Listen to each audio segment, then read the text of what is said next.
Salam sejahtera bagi kita semua. Berjumpa lagi dalam acara Puskesmas Bahu Bercerita dengan saya Bung Michael. Dan pada episode lalu kita sudah membahas tentang imunisasi pada anak usia sekolah. Dan materi kita pada saat ini tidak jauh dari imunisasi yang sudah kita bahas lalu. Sekarang kita akan membahas tentang surveillance PD3I. Dan pada saat ini kita sudah kedatangan bintang tamu, narasumber dari Dinas Kesehatan Kota Manado. Beliau ini adalah ketua tim surveillance dan imunisasi di Dinas Kesehatan Kota Manado. Kita sambut Bung Fani. Bagaimana Bung Fani? Salam sehat. Selamat siang, salam sehat Bung Michael.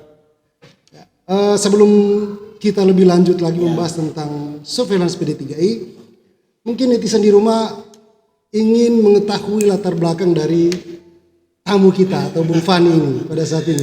Silakan Bung Fani. Baik, terima kasih Bung Michael. Ya, kalau saya sebetulnya di Dinas Kesehatan Kota Manado belum terlalu lama, tetapi dengan amanah yang dipercayakan oleh pimpinan mungkin memasuki tahun yang ke-13 atau 14 tahun dalam pengelolaan program surveillance dan imunisasi. Begitu. Itu bukan baru ya Pak Fan, itu sudah lama, sudah 13 tahun. Bung Fani berkecimpung di surveillance ya. Luar biasa tamu kita yang satu ini. Nah, Pak Fan, kita akan membahas tentang surveillance PD3I. Mungkin netizen di rumah bertanya-tanya tentang apa sebenarnya ini surveillance PD3I ya. Dan mereka ingin tahu apa sebenarnya PD3I ini. Nah, terkait dengan surveillance PD3I ini, sebenarnya program surveillance PD3I ini dan pengertian dari surveillance PD3I ini apa itu Pak Fan? Bisa disampaikan kepada netizen yang ada di rumah. Silakan. Baik Bung Michael, salam sehat buat kita semua. Selamat pagi ya menjelang siang. Sebuah kehormatan bisa hadir bersama-sama dengan teman-teman di podcast Puskesmas Bahu ini.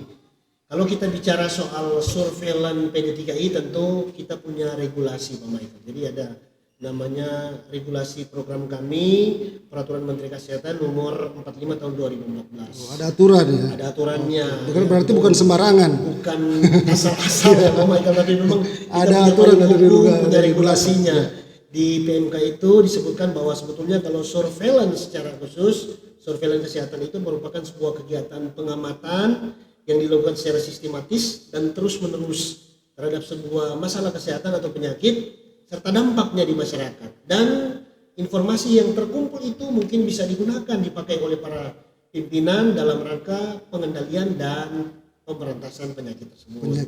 Nah, kalau kita bicara ke PD3I-nya Pak Michael, itu ada banyak. Kita tahu semua, kalau mungkin di podcast yang lain yang relevan dengan informasi ini, kalau untuk imunisasi sendiri bisa mencegah lebih dari 20 macam penyakit Pak Michael. Iya. Banyak. Nah, kalau PD3I, surveillance PD3I ini yang sedang kami geluti saat ini banyak Pak Michael. Ada difteri, tetanus neonatorium, pertusis, polio, campak rubella, influenza dan sebagainya, ada banyak. Jadi secara umum kalau kita bicara tentang surveillance PD3I ini atau penyakit dapat dicegah dengan imunisasi ya Pak. Ya, harus dieja ya, jangan sampai nanti orang mengatakan ini apa ini PD3I. Apa ini PD3I? Surveillance penyakit dapat dicegah dengan imunisasi ini adalah kegiatan pengamatan secara sistematis, terus menerus dan berkesinambungan terhadap penyakit dapat dicegah dengan imunisasi. Untuk apa? Agar supaya Dinas Kesehatan atau pimpinan Dinas Kesehatan dapat memperoleh informasi yang diperlukan untuk dalam rangka mengambil keputusan untuk pencegahan, pemberantasan dan pengendaliannya. Oke.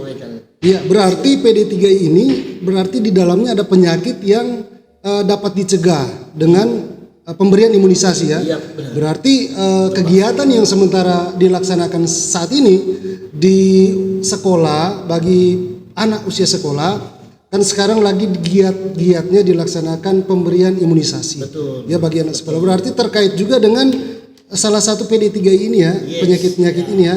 Oke, baik. Ini menarik Pak Fan. Nanti saya akan kupas tentang PD3I ini. Nah, Sekarang perbedaan Pak Van, perbedaan antara program imunisasi dan program surveillance PD3I. Betul. Nah, Nah, jadi sebetulnya program imunisasi, masyarakat banyak mengenal tentang imunisasi nih, Bung Michael. Punya relevansi yang sangat erat dengan program surveillance penyakit dapat dicegah dengan imunisasi. Oke. Kalau imunisasi itu, program imunisasi kita tahu sama-sama bersama adalah merupakan upaya pencegahan dengan memberikan vaksin kepada masyarakat atau anak, supaya anak tersebut mendapatkan kekebalan terhadap suatu penyakit tertentu. Nah, kalau untuk surveillance, program surveillance penyakit dapat dicegah dengan imunisasi ini merupakan upaya pengamatan terhadap penyakit itu sendiri untuk memastikan apakah intervensi imunisasi yang sudah dilaksanakan lewat program imunisasi baik di puskesmas, di rumah sakit, posyandu, di fasilitas kesehatan swasta pun ada sekarang dan cukup banyak. Ini punya dampak enggak bagi masyarakat? Begitu. Jadi menilai dampak dari intervensi program imunisasi. Begitu, Pak Michael. Oke, ini penting sekali berarti ya, ini luar biasa. Kemudian PD3 ini sendirinya, apakah ada indikator dan target, ya, serta bagaimana cakupannya yang ada di Kota Manado ini? Ya, makasih Pak Michael. Ini yang memang sering biasanya kalau di teman-teman program imunisasi kan targetnya jelas, indikatornya jelas. Nah, kami juga di program surveillance penyakit dapat dicegah dengan imunisasi ini punya indikator yang nanti turunannya akan menjadi target, Pak Michael, ya. Kalau di PD3 ini ada sebetulnya ada 5 penyakit yang sedang kami pantau secara ketat. Ada 5 di Manado, penyakit ya. Dari antara lebih dari 20 yang dapat dicegah dengan imunisasi, tapi spesifikasikan kami ke 5 besar ini. 5 besar ini Oh, yang paling sering dan paling sering muncul di masyarakat. Yang pertama itu polio, Pak. Polio. Betul Kedua? sekali. Polio itu tahun 2026 nanti, tahun depan secara global, indikator global ini mengatakan bahwa sebetulnya 2026 kita harus eradikasi polio. Eradikasi. Apa itu eradikasi? Nah, eradikasi itu bagaimana supaya polio ini secara global dan secara sistematis kita bisa merantas sehingga kalau boleh di seluruh muka bumi itu memang hilang. Sama seperti cacar. Yang dulu-dulu masih ingat itu cacar. Jadi itu untuk polio di tahun 2026, Pak Michael. Waktunya tinggal sebulan lagi. Iya, sebulan lagi. Ya, sebulan lagi kita harus eradikasi polio. Ini komitmen secara global. Kemudian untuk surveillance campak dan rubella. Ini juga punya indikator bahwa 2026 kalau boleh kita mengeliminasi kasus campak dan rubella ini. Kalau boleh jangan timbul banyak kasus case-case yang tercuriga sama-sama. Jangan-jangan ini anak ini ada kena atau terpapar campak dan rubella. Itu punya target-target tersendiri. Kemudian ada eliminasi tetanus neonatorum. Di satu kota kita tidak boleh ada satu kasus yang melahirkan dan anak tersebut terpapar kasus tetanus neonatorum. Ya. Kemudian ada juga difteri dan pertussis. Masing-masing punya target, Pak Michael. Masing-masing punya target, dan kalau diturunkan ke level kota, kita untuk tahun 2025 ini kami oleh Kementerian Kesehatan diberikan target penemuan sampel terduga kasus akut flaccid paralysis atau terduga kasus yang mengarah kepada kasus polio. Betul, Pak Michael. Untuk target kita di Kota Manado ini di tahun 2025 ini ada 8 sampel. 8 sampel yang harus kita temukan. Ya. Jadi setiap kali ada keluhan atau ada informasi dari masyarakat, ada anak yang tiba-tiba secara mendadak lumpuh layu secara mendadak, ya. Bagi anak yang kurang 15 tahun terjadi secara mendadak, sifatnya flaccid, layu, dan bukan karena mendadak paksa, itu kami harus ambil sampel. Targetnya kalau kami di Manado ini 8 sampel, Pak. Tapi memang kami lagi berjuang karena sampai saat ini yang kami capai baru 4 sampel, artinya baru 50%. Tapi puji Tuhan, Pak, syukur, puji Tuhan, alhamdulillah bahwa di antara 4 yang kami temukan ini positif, semuanya negatif. Wow, ya, oke, mantap. Puji Tuhan, syukur ya. Untuk penemuan terduga kasus campak dan rubella itu kami diberikan target oleh Kementerian Kesehatan 20 sampel, Pak. 20 sampel dalam 1 tahun ini. Kami sudah berupaya dan memang sudah menemukan sekitar 16 sampel. Dari antara 16 sampel ini ada dua yang positif. Ada dua yang positif. Ada dua yang positif. Secara tata laksana kasus kami sudah melaksanakan tindakan-tindakan intervensi. Tata laksana klinis sudah diberikan kepada anak tersebut, tapi kami mohon maaf karena mungkin kami tidak dapat menjelaskan secara detail di tempat ini, di wilayah mana, dan identitas rahasia ya. Ya, rahasia. betul. Oke. Ya. Demikian Pak Maika. Iya. Bung Fani. Tadi kan kita sudah membahas tentang kelima besar penyakit itu dari 20 lebih ya. Nah, itu ada polio, kemudian ada difteri, ada campak dan rubella ya. Nah, saya ingin mengetahui lebih lanjut, mungkin juga netizen yang ada di rumah ingin mengetahui apa sebenarnya penyakit polio ini. Nah, ini kan tadi penyakit ini kan termasuk di dalam PD3 ini yang bisa dicegah dengan imunisasi. Nah, sekarang bisa dijelaskan kepada netizen di rumah apa sebenarnya polio ini. Nah, vaksin apa, vaksin imunisasi apa yang sekiranya bisa diberikan pada anak untuk tidak mendapatkan penyakit polio ini. Bagaimana Pak Fadil? Ya, Pak Michael, terima kasih. Jadi polio ini sebetulnya adalah suatu penyakit menular ini ya, Michael. Ini menular dan memang ini sangat berbahaya, khususnya kalau dia terjadi kepada anak-anak.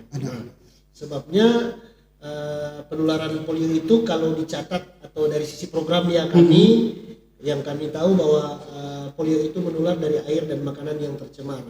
Dari tinja seorang anak yang sudah ada polio, mengandung virus polio. Ya. Yeah. Kemudian pencegahannya bagaimana? Tentu bagi kami satu imunisasi polio Pak. Ada imunisasi polio. Jadi ada 4 kali tetes dan 2 kali suntik. Ya. Itu penting. Usia 2, 3, 4 ya. Itu penting. OPV 1, OPV 2, OPV 3, 4, kemudian IPV 1 dan 2. Tapi sekali lagi vaksin aman kan? Aman ya, terjamin aman ya. Berkualitas. Dan berkualitas. Okay. Aman dan berkualitas. Satu lagi Pak, halal. Oh iya ya. Betul, karena sudah ada ada pengakuan atau sudah ada Pak, sudah ada fatwa MUI. Iya. Fatwa MUI-nya bahwa imunisasi itu halal. Dari sisi klinis imunisasi itu aman dan berkualitas. Saya lanjutkan lagi Pak. Silakan. Jadi selain imunisasi polio, memastikan anak kita mendapatkan imunisasi polio yang merupakan hak anak-anak juga perbiasakan dengan cuci tangan, dengan sabun. Harus hidup bersih berarti. PHBS, cuci tangan. Kemudian kalau di Plado ini ya syukur, tentu kita juga bersyukur kalau di Plado sini yang saya tahu sudah tidak ada lagi yang buang air besar secara sembarangan begitu. Stop BAB sembarangan. Itu untuk penyakit polio Pak. Kalau untuk penyakit campak rubella itu penularannya melalui percikan ludah, batuk pasien atau orang yang terpapar dengan campak rubella. Sebetulnya dua penyakit ini hampir sama Pak.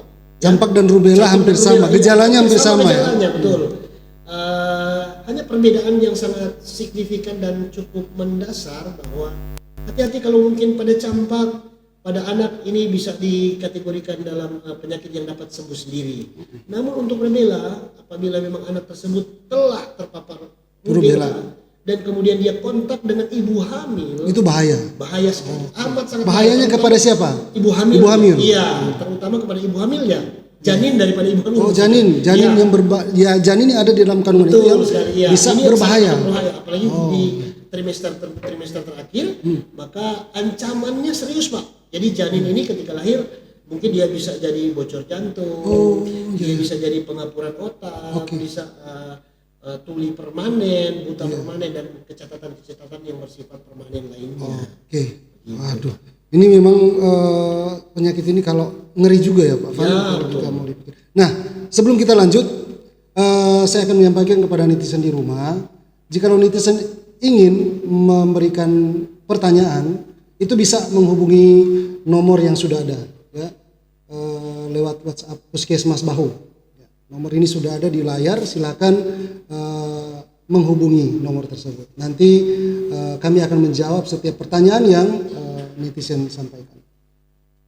Sebelum kita lanjut, kita kembali setelah yang satu. Oke, Pak Fani. Siap. Bung Fani ya. Bung Fani. Tadi kita sudah membahas penyakit-penyakit ini. Nah, saya ingin lebih lagi bertanya karena netizen pasti penasaran di rumah ya. tentang penyakit yang sudah disampaikan tadi, polio, campak dan rubella. Nah, polio ini itu kan yang mengalami kelumpuhan secara tiba-tiba ya bagi anak di bawah 15 tahun kalau tidak salah. Di bawah 15 tahun. Nah, apakah di Kota Manado, Pak Van, sudah ada gejala seperti itu, penyakit seperti itu? Pernah ada. Pernah ada? Iya. Oke. Baik Bung Michael. Sesuatu yang perlu kita ingat, tahun kemarin itu Pak Michael kan ada pelaksanaan Pekan Imunisasi Nasional. Oke, nah, pada kenapa anak-anak pemerintah melaksanakan PIM? Karena di luar Kota Manado, di Provinsi Aceh, di Provinsi Jawa Timur, kemudian terakhir di Provinsi Papua itu ditemukan KLB atau kejadian luar biasa polio. Ya, di sana, sehingga pemerintah menetapkan bahwa intervensi yang harus dilakukan dengan melaksanakan PIM, pemberian imunisasi. Oke. Sekali. Kepada semua di bawah 15 tahun ya. Dan itu dilaksanakan dari Sabang sampai Merauke. Puji Tuhan, syukur kita di Kota Manado ini memang belum pernah ditemukan kasus yang positif. Tapi penemuan untuk sampel tersangka atau terduga akut flaccid paralysis ini setiap tahun harus kita laksanakan. Surveillance PD3I harus aktif. Harus aktif ya. Karena itu bertujuan untuk kalaupun ada case-case yang muncul yang mungkin ada relevansinya dengan definisi operasional tadi, anak jadi lumpuh, anak jadi kakinya jadi kecil, tidak bisa berjalan, orang buktikan sama-sama di laboratorium. Dengan pemeriksaan pengambilan sampel itu dengan pengambilan sampel kita buktikan di laboratorium kalaupun ada di Kota Manado ini yang seperti itu, dan puji Tuhan syukur bukan karena polio. Jadi selama beberapa tahun ini kami melaksanakan surveillance AFP namanya, pengambilan sampel kami dapat sesuai target. Nah ini masih 50% Pak yang tadi. Masih 4 lagi yang capaian kami upayakan di beberapa hari terakhir. Sampai di Desember ini. Begitu. Oke. Kemudian untuk penyakit campak dan rubella ini, apakah penyakit campak dan rubella itu sama atau ada perbedaannya antara campak dan rubella, atau gejalanya mungkin mirip campak dan rubella? Silakan Pak Van, bagaimana ini? Campak dan rubella seperti yang sudah saya jelaskan tadi sebetulnya sangat erat relevansinya. Gejalanya sama, kemudian hal-hal yang mungkin timbul sama terhadap anak itu, terhadap masyarakat, tetapi bedanya khusus untuk rubella hati-hati. Hati-hati yang tadi ya bagi janin ya, ibu hamil ya. Kalau kami di Kota Manado, kami juga laksanakan Pak Michael. Kami juga laksanakan surveillance campak dan rubella. Dengan apa? Penemuan atau pengambilan sampel terduga atau tersangka campak dan rubella. Jadi kita buktikan, kalaupun ada di Kota Manado sini anak-anak atau masyarakat yang timbul merah-merah atau bahasa klinisnya disebut ras ya, ras atau ruam, panas, kita ambil sampel atau ambil darah, kemudian kita buktikan di laboratorium bahwa ini bukan campak ataupun bukan rubella, ataupun discard, ataupun bukan dua-duanya, sehingga kita bisa menyatakan bahwa Kota Manado ini masih aman. Tapi memang perlu diingat bahwa di Kota Manado ini memang kami sampaikan kepada warga masyarakat, kami menemukan dari 16 sampel di tahun 2025 ini Pak, ada 2 yang positif campak dan rubella. Sudah ada 2 di Kota Manado? Ya, sudah ada 2 campak dan rubella. Jadi kita waspada, tindakan preventifnya, pencegahannya, mari orang pastikan bahwa anak-anak kita mendapatkan hak imunisasi campak rubella. Ada 3 kali Pak. 3 kali 9 bulan, 1 tahun setengah, kemudian anak kelas 1 sekolah dasar. Jadi mama-mama, papa-papa, jangan putuskan hak anak, membatasi hak anak untuk mendapatkan perlindungan dari vaksinasi ya, imunisasi, supaya mereka aman. Supaya nanti mereka tidak akan dicampakkan. Kira-kira ya, karena ini campak, jangan sampai dicampakkan karena tidak sakit itu Pak. Imunisasi. Padahal imunisasi itu mudah didapatkan, gratis juga, Pak. Aman, halal, berkualitas. Effort yang dikeluarkan pemerintah cukup besar untuk melindungi generasi di masa mendatang. Dijamin undang-undang Pak. Dijamin undang-undang perlindungan anak, undang-undang kesehatan. dan dikatakan di 2 peraturan tersebut bahwa imunisasi adalah hak anak. Oke. Berarti Pak Van ini Siap. sebelum ke penyakit lain juga terkait dengan pelaksanaan imunisasi, karena ini dijamin oleh undang-undang, berarti stakeholder yang terkait termasuk sekolah itu wajib mendukung berarti. Betul. Wajib mendukung Betul ya. Pak. Jadi di kami sudah ada tim Pokja pelaksanaan bulan imunisasi anak sekolah. Iya. Boleh saya urut sedikit Pak. Iya. Ya, jadi imunisasi itu ada 3 fase Pak. Fase yang pertama bayi. Di bawah 1 tahun. Kemudian fase di atas 1 tahun, di bawah 2 tahun, namanya fase baduta. Baduta, Bayi bawah 2 2 tahun. Ya, Iya. 1 tahun setengah kan kita berikan imunisasi juga kan. Kemudian yang terakhir imunisasi usia sekolah. Bias yang ini. Ya, bias. Bias itu. Kelas 1, kelas 2, kelas 5. Ada berbagai macam antigen di situ. Kita sudah menggandeng Kementerian Agama, Iya. kemudian Dinas Pendidikan Kota Manado, dan bersama-sama dengan beberapa tokoh-tokoh masyarakat, kita menggandeng para ulama, tokoh-tokoh agama untuk mari memberikan edukasi penting kepada masyarakat bahwa imunisasi itu adalah Hak anak ya. Iya. Iya, berarti hak anak itu jangan kita batasi. Iya, betul, karena mereka memang berhak untuk mendapatkan perlindungan dalam kesehatan mereka. Pemberian vaksinasi imunisasi itu. Betul. Oke. Baik Pak Van, karena waktu kita sudah akan berakhir Pak Van. Ini Tidak terasa ya. tidak terasa, menarik memang. Menarik memang. Karena penyakit-penyakit ini kalau misalnya terjadi pada anak-anak kita ini berbahaya sekali. Ya, berbahaya. Yang tadi Pak Van, yang 2 tadi itu mereka telah mendapatkan imunisasi itu belum yang kena campak rubella itu? Ya. Jadi kalau untuk yang campak rubella sebetulnya ada beberapa tahun yang lalu ada juga kasus difteri. Dan ketika kami telusuri semuanya sama Pak. Sama ya. Ketika kami melaksanakan tracking atau penyelidikan epidemiologi itu semuanya tidak pernah mendapatkan hak imunisasi khususnya campak rubella. Jadi memang secara hati nurani juga memang cukup sedih ketika masyarakat yang salah kaprah tentang imunisasi. Padahal ini merupakan program unggulan, program strategi. Bahkan dari dulu Pak, di saat mungkin kita masih kecil pun ada imunisasi cacar namanya. Ya, sampai sekarang ini puji Tuhan berkat imunisasi cacar itu hilang. Mungkin orang tua masih ada yang berpikir tentang kalau misalnya anak saya diberikan vaksinasi, mungkin ada efeknya, ada yang tangannya merah atau bengkak. Padahal itu aman. Itu wajar kalau misalnya ada timbul merah karena pengaruh penyuntikan itu ya, tapi akan hilang dengan sendirinya. Itu setiap tindakan medik Pak Michael tentu punya namanya risiko. Dan semua risiko itu sudah dimitigasi oleh pemerintah sebagai pengambil kebijakan. Ada yang namanya kejadian ikutan pasca imunisasi KIPI. Serius dan non serius. Tetapi sudah ada fase-fasenya sehingga jangankan disuntik anak-anak, bahkan ketika mungkin ibu-ibu kita atau wanita usia subur ketika mereka harus mendapatkan penyuntikan KB pun pasti vaskes atau dokternya pasti bilang ya ibu nanti duduk dulu, tunggu dulu setengah jam. Tapi biasanya ringan timbulnya, non serius, panas cuman gejala ringan saja. Gejala ringan. Namun sudah ada mitigasinya, sudah ada jendelanya. Kalau memang ada gejala-gejala yang cukup meragukan, bisa segera menghubungi teman-teman. Iya, menarik sekali perbincangan kita pada saat ini Pak Van.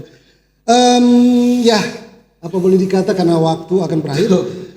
Apa pesan penting dari Bung Fani kepada masyarakat terkait surveillance PD3 ini? Baik, dari saya mungkin secara pribadi dan juga secara program, saya mau sampaikan kepada seluruh masyarakat khususnya Kota Manado bahwa PD3 itu penyakit dapat dicegah dengan imunisasi itu masih mengancam dan diperlukan cakupan imunisasi yang tinggi dan merata. Sebabnya mari orang pastikan anak-anak orang mendapatkan hak imunisasi. Itu yang pertama. Yang kedua, bila ada gejala AFP, akut flaccid paralysis, lumpuh layu yang terjadi secara mendadak pada anak usia 15 tahun, di bawah 15 tahun, yang tidak disebabkan karena ruda paksa atau trauma, dan juga terduga mungkin ada anak-anak yang timbul ruam, ras, merah, panas, demam, yang kita curiga campak rubella, tidak usah takut. Laporkan kepada puskesmas terdekat. Teman-teman puskesmas sudah siap ada tata laksana klinis, ada tata laksana kasus yang akan mereka kerjakan dan membantu seluruh warga masyarakat. Yang ketiga, tentu ini yang paling penting Pak Michael ya. Dari semua program pemerintah, pesan saya tentu percayalah kepada sumber informasi yang tepat. Jangan mudah terhasut dengan yang namanya negatif campaign Pak ya. Negatif campaign ini banyak menimbulkan hal-hal dan tanda tanya di luar sana. Tetapi percaya kepada pemerintah karena setiap kebijakan dan program tentu telah dikaji secara mendalam. Terima kasih Pak Michael. Luar biasa Pak Fani. Terima kasih banyak Bung Fani atas penjelasan yang mencerahkan ini. Siap. Semoga semakin banyak masyarakat yang memahami tentang PD3 ini. Yes. Karena saya mulai dari perlindungan sejahtera. Netizen yang ada di rumah, mungkin ada saran dari netizen tentang episode-episode kami selanjutnya. Kalau misalnya ada saran dari netizen, silakan netizen memberikan saran di nomor WhatsApp yang sudah tertera dan juga lewat YouTube Puskesmas Bahu. Dan sesuai harapan netizen kami akan membahas selanjutnya tentang materi yang netizen mau. Ya. Demikian podcast Puskesmas Bahu Bercerita hari ini. Terima kasih Pak Fani, Bung Fani ya. Salam sehat ya. Salam sehat buat Tetap semua. semangat ya. Semangat. Ya, oke. Untuk Demi Kota Manado tercinta. Kota Manado tercinta Yes. dan demi masa depan anak-anak kita. Amin. Sampai jumpa pemirsa. Sampai jumpa. Kita kembali lagi berikut di episode yang selanjutnya. Terima kasih.